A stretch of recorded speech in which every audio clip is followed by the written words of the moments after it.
本片由双子星有线电视赞助播出。嗨，安，欢迎来到实习日志。我们今天来到台南市立图书馆总馆，跟着姐姐出外景。那么接下来就让我们来看看姐姐们今天要干嘛吧。Go！ 嗨，姐姐，今天外景的内容是要录什么？今天要来录这个台南市立图书馆的新总馆。我们就是会绕着这图书馆一圈吗？会绕好几圈，好，其实有非常多的特色。你看它花了将近19亿元打造，所以这里面到底有什么特色？其实我自己没来过，我也很期待。哦，那我们就一起看下去吧。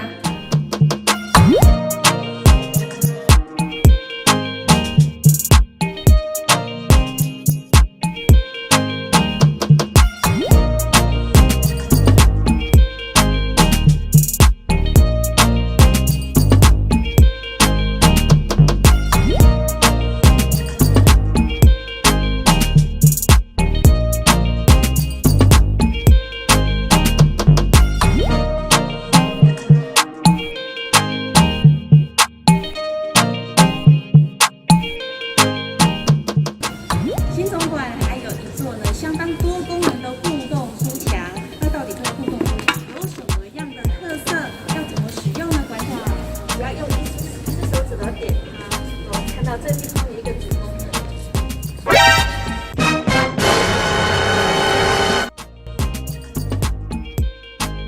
对，有介绍，还有空间萃粉，然后在最后面在热气球你放很下来玩。那所以我们这里刚刚那妹妹超无厘头的。哥，你刚被妹妹打散了。哦，对啊，她好像是会写的很可爱。对，她在跟你聊什么？她问我为什么要来这里开电视。好可爱。对啊，就可能很好奇吧，没看过摄影机啊。也是。这边嘛。